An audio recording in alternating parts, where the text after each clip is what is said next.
I can't honestly explain the impulse I feel to tell you about my last 4 weeks, but there it is.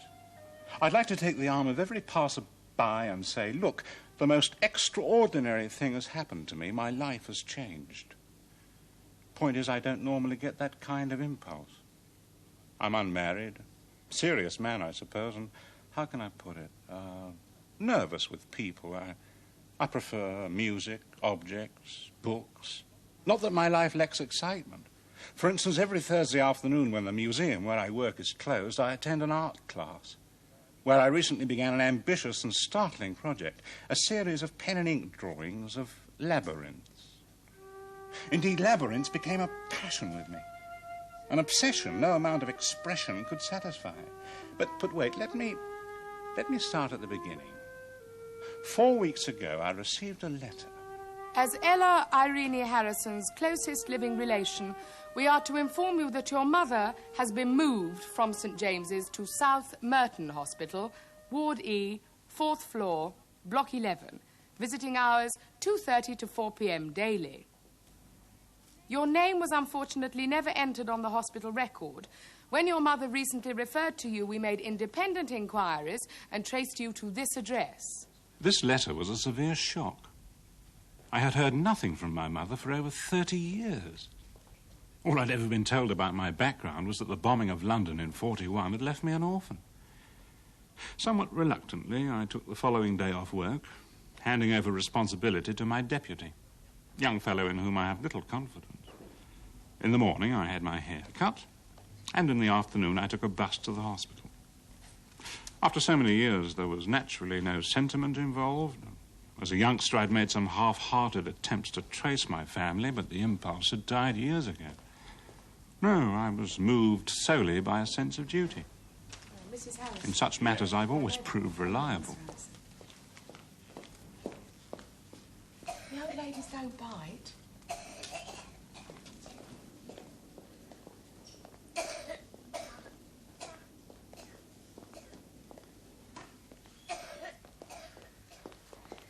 You got a visitor?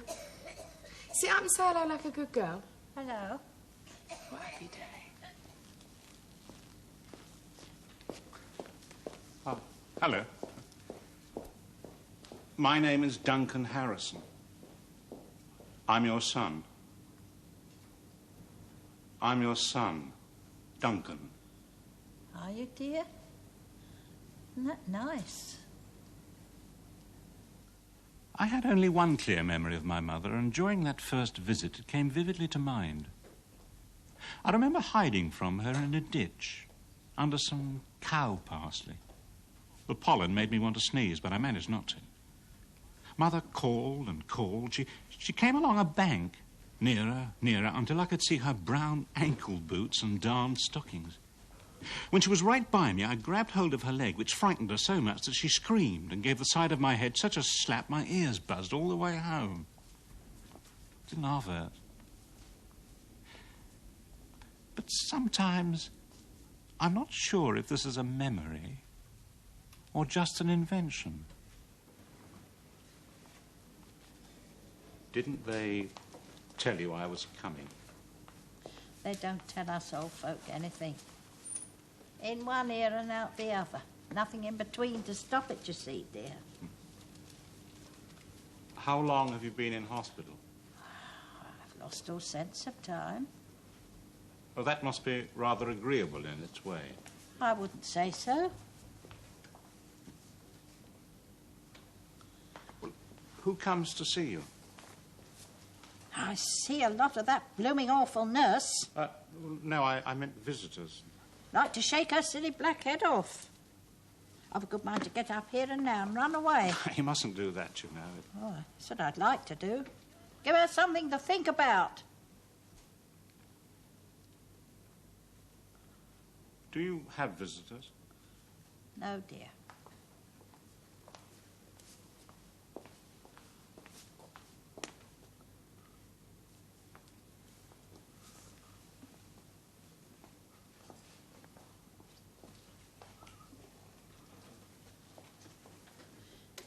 You've got a stamp on you. A postage stamp? No, I'm sorry. I'm afraid I need one for this. Well, do you have an address? They've taken away my glasses. Do you know what the address is? But I thought you'd know that. Read it.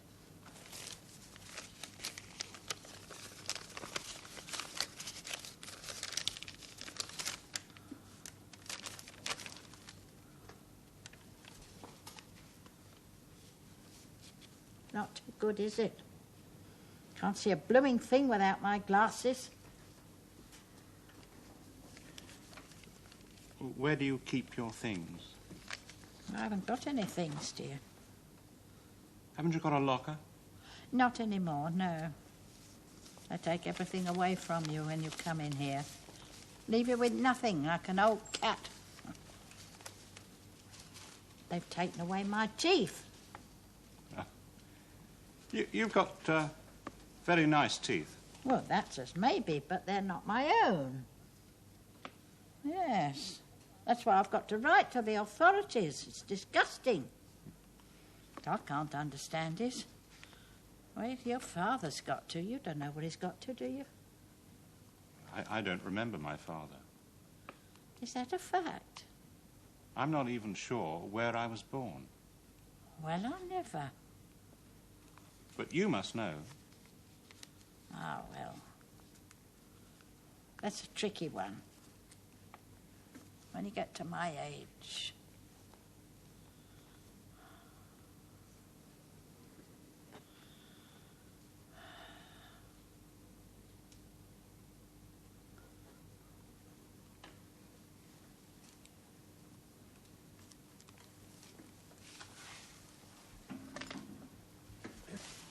You're going to come and see me again? Of course I shall. You're going to bring me a stamp? Yes, I'll bring you a stamp. Promise? I promise. Oh, beautiful, just beautiful.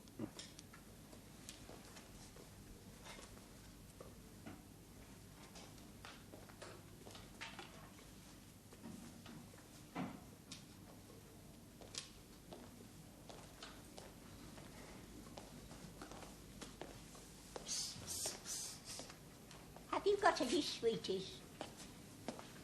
Sweeties, have you got any? Oh, sweeties, no, I'm sorry, I haven't. Oh.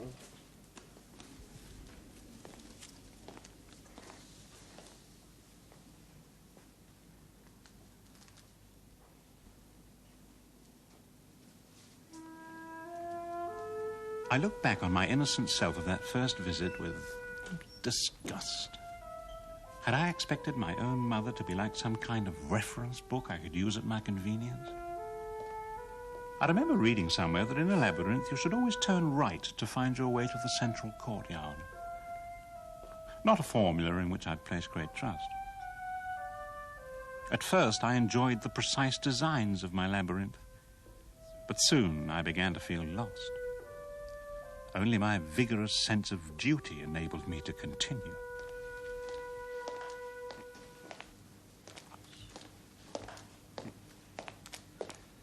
I've brought you some fruit. Oh, is it for Sister? No, it's for you. I'd better give it to Sister. Oh, but why? I brought it for you. Fruit's good for you. Then I'll give it to Sister. Oh. You're very kind indeed. Did you bring the stamp? Oh, no, I forgot it. I left it on the dresser at home. No use there. I'm awfully sorry. I'll bring it with me next time. That's what you said last time.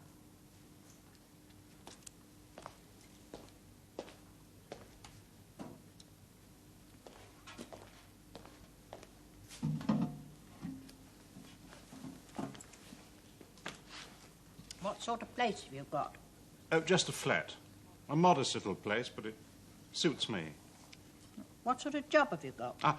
I'm the assistant curator at a museum. Not the sort to rely on, that's plain. No, you're quite mistaken. I'm extremely reliable. Not like your father. Beg your pardon? I said you're not like your father. Oh? He was a lovely man. Hello, dear. You're looking well. I've got something nice for you.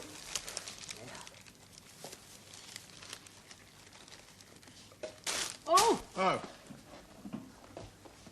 Oh, the colours. What pretty colours. Marigolds and pansies. Oh, the pretty things. That's what we used to grow in the garden at Collier's. Marigolds, the size of your palm. And that's the colour to a T. Not orange, tangerine. Oh, it's beautiful. Yes, beautiful.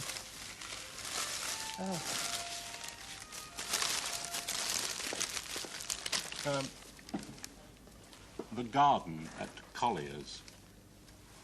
Where was that? Well, our pretty little house, don't you remember? Ah. With the garden all round. Oh, it was my pride and joy, that garden. I had green fingers. Whatever I touched grew. And that's what they call green fingers, you see, dear. What else did you grow? Don't you remember? Well, I grew honeysuckle all along the fence. Yes. And Michaelmas daisies and big white marguerites. Only your father didn't like those. He said they did smell so. Did he? Yes, silly. They only smell a bit when you bring them indoors. Wasn't there a tree, Mother? A sweet-smelling tree at the bottom. A tree with grass-green, fragrant leaves. There was a lime. A lime. That's what it was. And you used to pick the leaves to make tea. Oh, I don't remember that. But your father would keep cutting it back because nothing grows under a lime, you see. Still, I wouldn't let him chop it down altogether. Oh, those were happy days.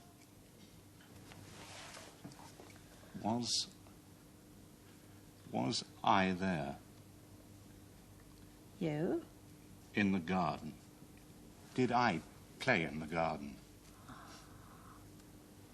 Children love a garden. I fell for you when I least expected it. Not asked for at all, you weren't. Still, you were a dear little chap, just the same. I can see you now, staggering through the long grass under the apple tree on your fat little legs. My sweet little windfall, I called you. My sweet little uncalled-for windfall. Well,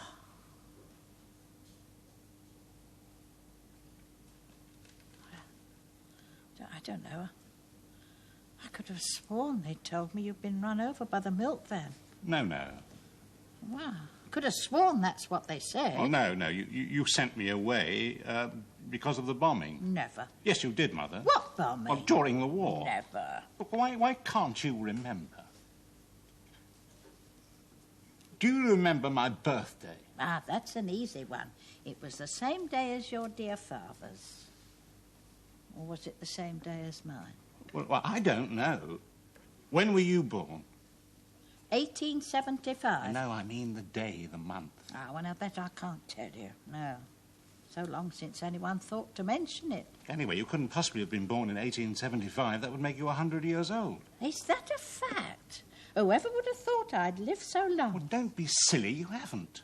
Well, I'm not dead, am I? Hadn't come to that yet. Why can't you remember?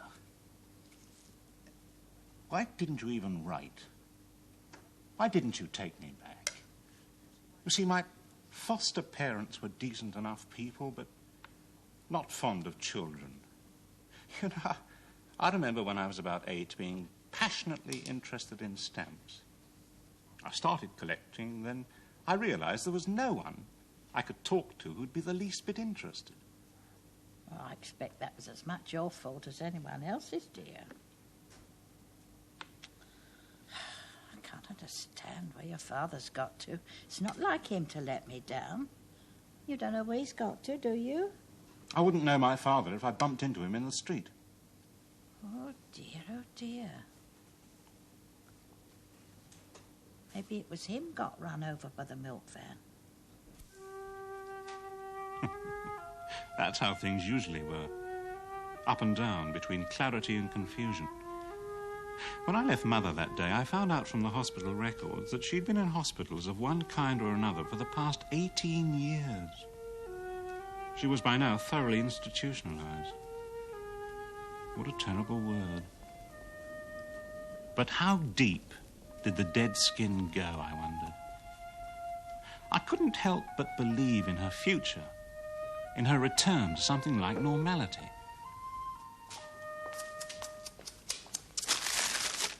Hey, excuse me. I brought those in for my mother. Very thoughtful, dear. But you know what too much fruit does for you. Do they always do that? Naughty girl, keep them all to herself. Well, she's got no right to take away your things. I haven't got any things. Oh, for heaven's sake, Mother.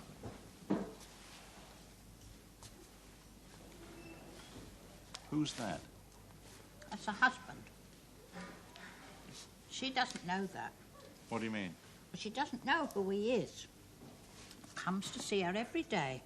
Brings her an orange and a bar of chocolate. Nice fella. Do you like chocolate? Yes, I do. When he goes, she looks over at me and says, "Who's that man?" Oh, that's terrible. Is it? I don't see what's terrible about it. She likes him. She gives him no trouble. When she did know him, they never stopped fighting.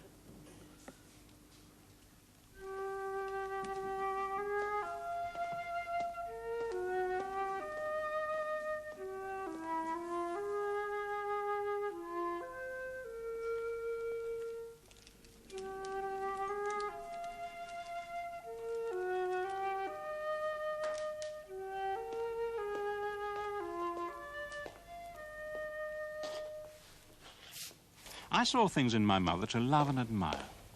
Tenacity, spontaneity, wisdom. And it seemed to me that simply by the virtue of the fact that her blood ran in my veins, I could hope to discover something of those same qualities in myself. I became stupidly overexcited, neglecting even my work. I paced about uselessly or sat dreaming, meditating upon my mother's character and upon the long-lost garden which had witnessed my childhood.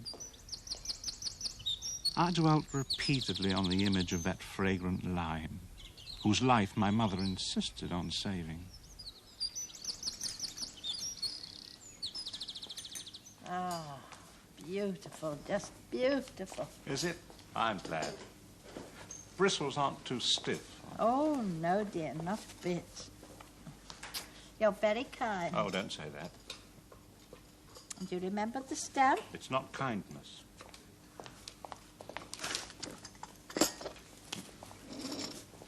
Don't I get a cup? Oh, no, dear.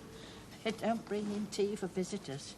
If they had to bring in tea for visitors, they'd be run off their feet. Well, I am the only visitor here.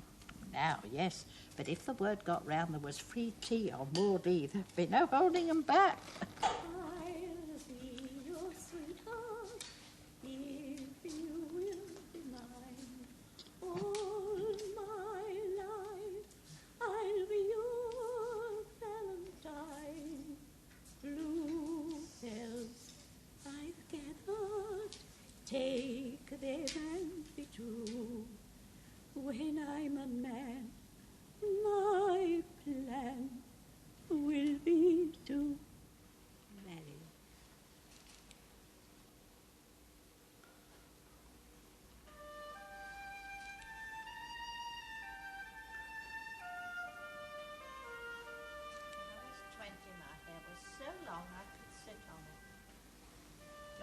Father used to brush it for me of an evening. 100 good brushes a night. That's what we used to be told to do in those days. Tell me how you met Father. It was through music. I used to play the piano in those days, you see, dear. I'm sure I wouldn't know one note from another now. It's a terrible thing, old age, isn't it? Tell me about Father. Yes, dear. Well, some friends of mine asked me if I would accompany this young chap who played the banjo. That's how we came to marry. Oh, yes. I have my romance, all right. I think it was that same afternoon I tried again, rather half-heartedly, to get Mother to remember something about my own life. Just a few simple facts. Something I could be sure of. So, if you would kindly... No, I don't want that. I want to say I should never have been put in here in the first place. Yes, but, Mother, don't you think it would be wiser to approach it from the point of view of your changed circumstances? My circumstances haven't changed. Well, of course they've changed. You've got me now. But I'm still here. Yes, but now you've got someone to speak for you, to care for you. They'll take quite a different attitude. You don't understand, dear. Once you're in here, you don't get out again, not alive. Drink your tea. All right, I'll say you should never have been brought here in the first place. But the thing to remember is you've got me to look after you now. And I want my teeth and my glasses. Mother. Well, I want my own teeth, that's all, and I want to be able to read that letter. The nurses are busy. I don't want to ask you, me. You're a disgrace. Wouldn't knock the skin off a rice pudding for fear it'd hit back. I don't know. I don't know how you can keep eating those things. You brought them in. Don't want me out, that's what it is. Don't want the extra expense and the extra trouble. I know you're sort. Cold blooming fish you are.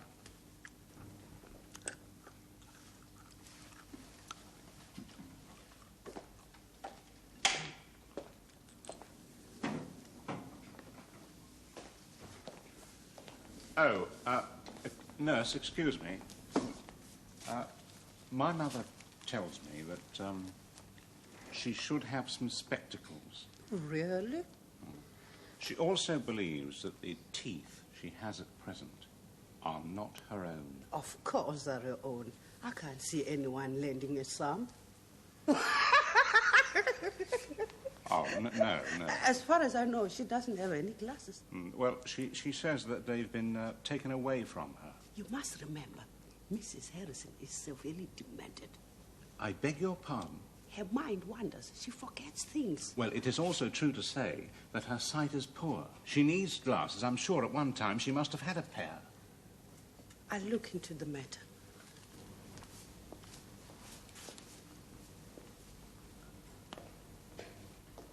It occurred to me that if my mother could be moved at all, then why not out of hospital altogether? I began to dream of a little house surrounded by its own garden. Whether or not I really believed in such a reckless plan, I can't tell, but it was soon to seem little more than an idle piece of self-deception. The following week, I found my mother had slipped beyond my reach.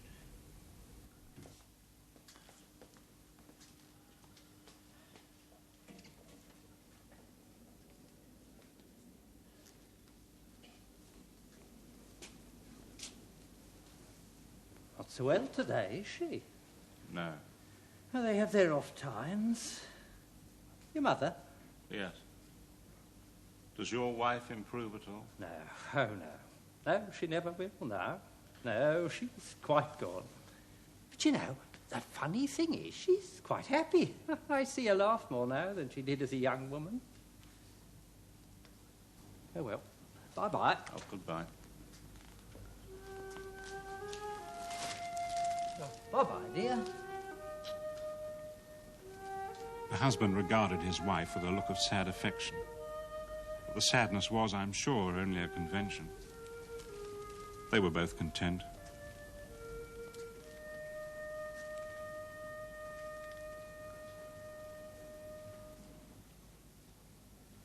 I wanted to take Mother away.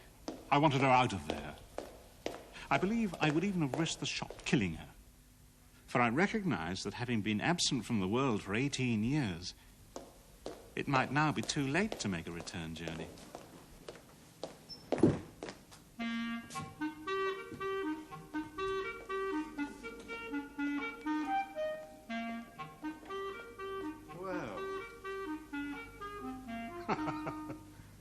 You've changed. Well, I was only 3 when we parted. Yeah.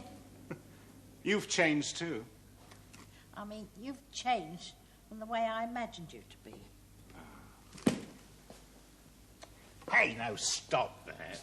Oh, it looks much nicer the way I do it.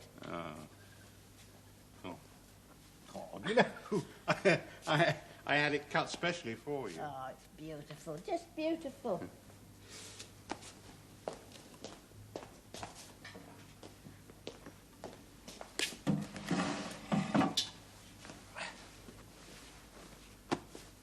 Oh, yes.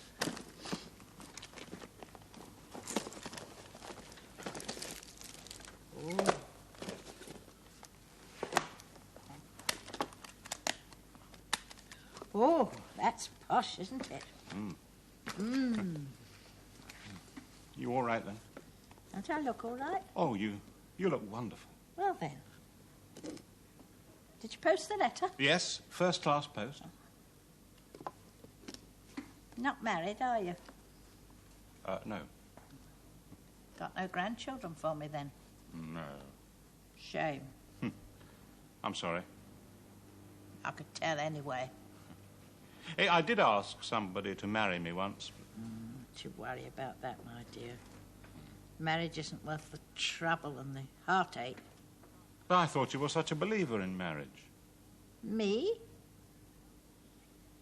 Your father was a great disappointment to me. Why? In the end, ran away, you see, dear, with another woman.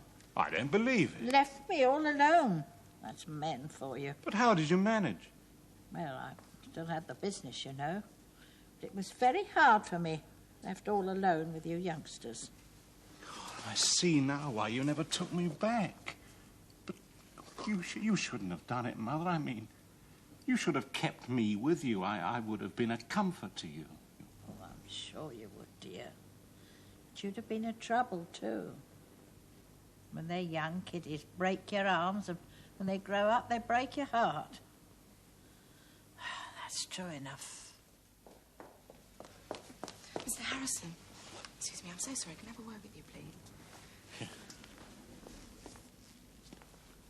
I'm afraid I showed you to the wrong lady. I beg your pardon? When you first came, Mr. Harrison, I'm afraid I showed you to the wrong lady. You did what? See, there are 2 Mrs. Harrisons. I'm sorry, I got muddled up. I don't understand. Your mother is a lady over there. I'm afraid she's going to come to her quickly. Well, I've been visiting Mrs. Harrison. Yeah, I'm ever so sorry. Can you come quick?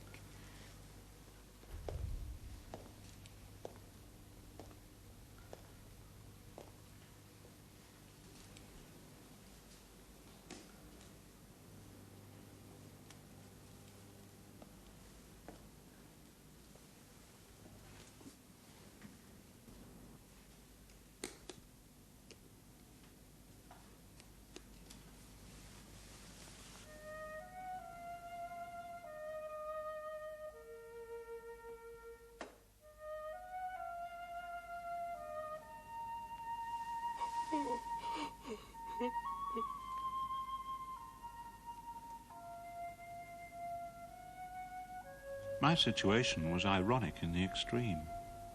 The first loss caused so little conscious pain. I'd been left with so few memories, so little to go on. But this second loss of a mother I'd not even missed or seen for almost 40 years almost broke my heart. Would I have been affected like this 4 weeks ago? Imagine I'd been taken straight to my real mother and found her dead. Would I have cried? I don't think so. On the other hand, it occurs to me to wonder whether I would have cried even if I had spent 4 weeks talking with her before her death. I'm not sure. It's all very strange, and I'm new to such experience. By the way, I've begun a new series of drawings. In these, I've made use of coloured inks. And the pleasure I find in this work is altogether more satisfying than the feverish excitement I felt inside the labyrinth. We grow closer than ever now that I no longer confuse us both with false claims. I'm not sure how much she's understood. When in the mood, she still refers to her husband as my father. We continue to amuse ourselves with fantasies about her future, and sometimes I'm rewarded with the gift of her happy past. With walks in her never-to-be-forgotten garden where we sit under the sweet-smelling lime, if such it was, whose life she insisted upon saving from the young man who was finally to leave her. So you see, I have found my way into the Labyrinth Centre after all. And what I've discovered is a garden. Perhaps it doesn't much matter whose.